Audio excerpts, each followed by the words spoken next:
नमस्कार साथियों, आज की वीडियो में सुपर कमांडो ध्रुव की रूहों का शिकंजा कॉमिक्स को एक्सप्लेन करेंगे। यह कहना मुश्किल है कि भूत प्रेत वास्तव में होते हैं या नहीं। कई लोग तो बिना कभी देखे ही भूतों पर यकीन कर लेते हैं, लेकिन कुछ लोगों को अपनी आंखों से भूत प्रेत देखने के लिए बावजूद भी उन पर यकीन नहीं आता। तैयारी में कोई कमी तो नहीं है पवन? मानवेंद्र जी हमारे पड़ोसी देश के राष्ट्रपति होने के साथ ही हमारे गहरे मित्र भी है। आप निश्चिंत रहिए प्रधानमंत्री जी, मैं कोई कोर कसर नहीं उठा रखी है। विशाल जंबो जेट की सुगमता से हवाई पट्टी पर उतर आया। विमान का दरवाजा खुला और मापाल के राष्ट्रपति मानवेंद्र मुस्कुराते हुए बाहर निकले। भारत में आपका स्वागत है माननीय राष्ट्रपति जी। धन्यवाद प्रधानमंत्री जी, मुझे भी भारत आकर। अचानक तभी राष्ट्रपति मानवेंद्र जी के नीचे उतरते पैर बुरी तरह लड़खड़ाए और वो सीढ़ियां पर लुढ़कते चले गए। राष्ट्रपति मानवेंद्र के साथ आए मापाली सेना के जनरल बिलाल और राष्ट्रपति के पर्सनल डॉक्टर थापा तेजी से उनकी तरफ लपके। श्रीमान, मैं देखता हूँ, चिंता की बात नहीं है, दिल की धड़कन एकदम सामान्य है। इनको तुरंत अस्पताल में पहुँचाना होगा, एक एक क्षण कीमती है। आप एम्बुलेंस में इनके साथ ही जाइए डॉक्टर थापा। अस्पताल कर्मियों ने एक पल भी नष्ट नहीं किया। चिंता की कोई बात नहीं है सर, थापा बहुत काबिल डॉक्टर हैं, वे राष्ट्रपति जी को कुछ नहीं होने देंगे। लेकिन एकदम से राष्ट्रपति जी ऐसे क्या हो गया? सवाल सुनते ही जनरल बिलाल का चेहरा गंभीर हो गया। राष्ट्रपति जी का यह हालत उस समस्या के कारण है जिनको संभालने के लिए वे मदद मांगने आपके पास आए। हम जो भी कर सकते हैं जरूर करेंगे, परंतु समस्या क्या है? आत्माएं। राष्ट्रपति जी के अनुसार उनके मृत संबंधियों की आत्माएं तो उनको तंग कर रही हैं। नींद के इंजेक्शन के बाद भी उन पर ज्यादा असर नहीं होता। आज भी शायद वे नींद की कमी से ही बेहोश हो गए। उनकी इस हालत के कारण ही मैं खुद उनका अंगरक्षक बनकर साथ आया हूँ। आइए हम भी अस्पताल चलते हैं। और फिर अस्पताल में एकांत में। तो जनरल बिलाल ने तुम्हारी समस्या के बारे में पहले ही बता दिया है। मैं यहाँ राष्ट्रपति नहीं बल्कि एक दोस्त की हैसियत से आया हूँ। मैं तुम्हारी हर मदद करूँगा। तुम मुझे पूरी बात विस्तार से बताओ। तो सुनो, लगभग 2 महीने पहले की बात है। एक रात जब मैं देर तक कुछ अर्जेंट काम निपटा रहा था, तभी मेरे पीछे एक आवाज़ आई। मानू सुनो, मुझे मेरी पत्नी रत्ना के अलावा और कोई इस नाम से नहीं बुलाता। मैं चौंक कर घूमा। मैंने सामने वास्तव में मेरी पत्नी खड़ी थी। और तुम जानते हो कि मेरी पत्नी को मरे हुए साल भर हो चुका है। मेरी जुबान जैसे लकड़ी की हो गई।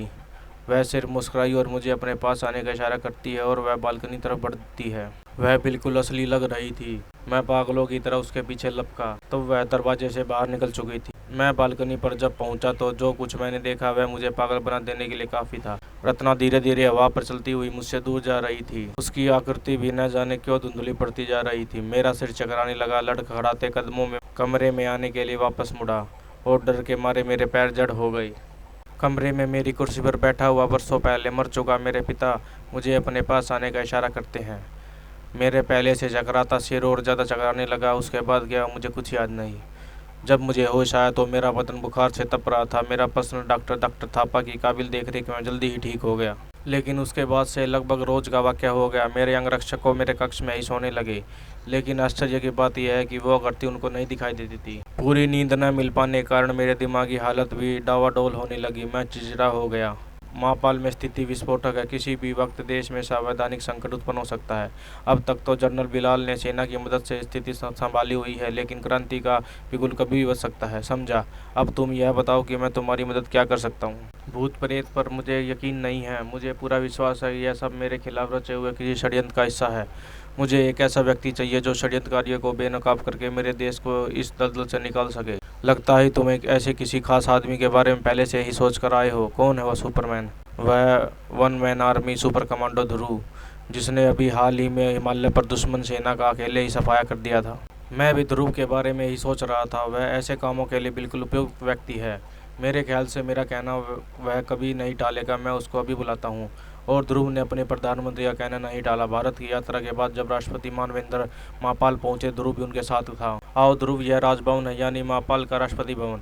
ऊपर की मंजिल पर दाहिनी तरफ हमारा निवास स्थान है। बहुत ही सुंदर है राजमहल। आओ अब अंदर चले। यह गेस्ट क्वार्टर है। तुम यहाँ नहा धोकर तैयार हो जाओ।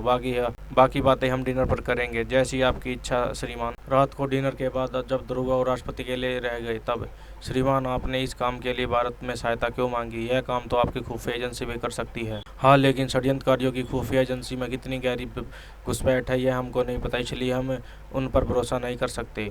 यह तो स्पष्ट है कि अगर यह षड्यंत्र है तो आपके राष्ट्रपति पद से हटाने के लिए है। आप हट जाने से सबसे ज़्यादा फायदा किसको होगा?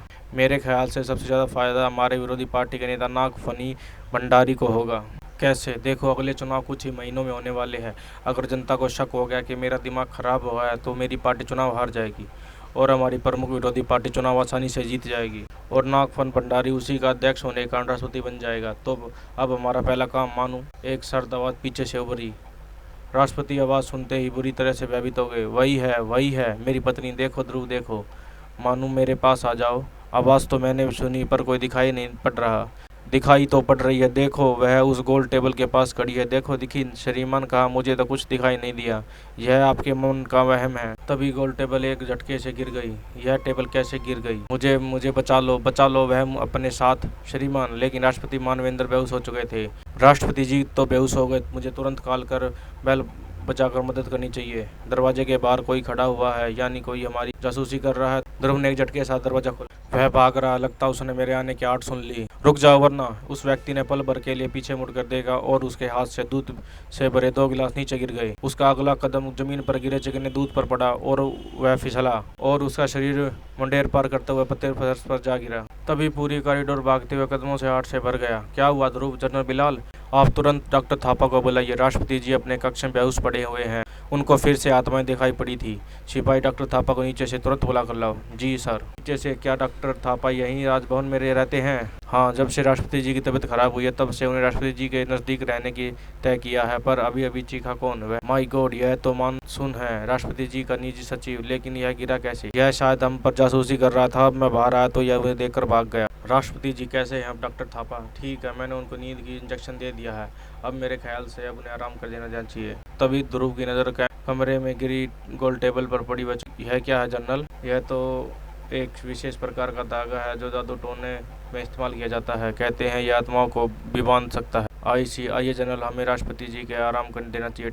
ध्रुव जनरल बिलाल के साथ बाहर निकला। यह विरोधी पार्टी का अध्यक्ष नागफनी भंडारी कैसा आदमी जनरल? वैसे तो ठीक है, लेकिन अपना मतलब साधने के लिए वह किसी की भी हद तक जा सकता है। उसके बारे में ज़्यादा नहीं जानता। जो कुछ थोड़ा बहुत था डॉक्टर थापा मुझे बताते हैं, बस उतना ही पता है। डॉक्टर थापा उसके बारे में कैसे जानते हैं?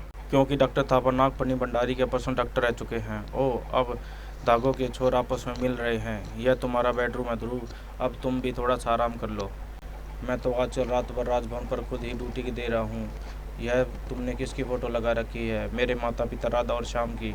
अब ये इस दुनिया में नहीं है। आई एम सॉरी, लेकिन तुम तो आईजी राजन के बेटे हो ना? आईजी राजन ने मुझे गोद लिया है, लेकिन वो किसी भी हालत में मेरे असली पिता से कम नहीं है। अच्छा, good night Dhruv. Good night general. General Bilal के चले गए, लेकिन नींद ध्रुव की आंखों से कोसे दूर। राष्ट्रपति जी को अगर अपनी पत्नी की आत्मा दिखाई पड़ी तो मुझे क्यों नहीं दी?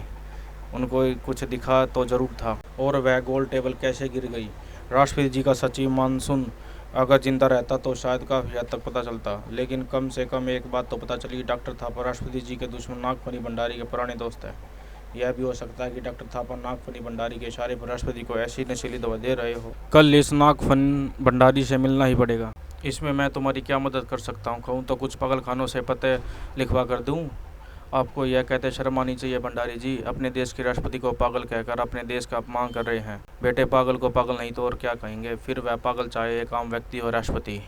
महापाल को अब नागफनी भंडारी जैसा सजग राष्ट्रपति चाहिए, मानवेंद्र जैसा पागल राष्ट्रपति नहीं जिसको भूत प्रेत दिखाई पड़ते हैं। तो सुन ले भंडारी, मैं यह तुम्हारा खेल खत्म करने ही आया हूँ। अब तुम अपने दिन गिनना शुरू कर दो। यह लड़का खतरनाक है दादा। यह जो कह रहा है वह कर सकता है और मैं बिल्कुल नहीं चाहता, इसलिए मैंने इस लड़के का इंतजाम पहले ही कर दिया है। अब पहले डॉक्टर थापा की जांच करनी है और अगर नागफनी भंडारी और डॉक्टर थापा में कोई संबंध है तो उसे तोड़ना होगा। और दूर से कोई कहता वह आ रहा है। मैं भी तैयार हूँ। हल्के से धक्के से चट्टान नीचे गिरने लगी। ध्रुव ने गड़बड़ाहट सुनी और ऊपर देखा, लेकिन तब तक देर हो चुकी थी।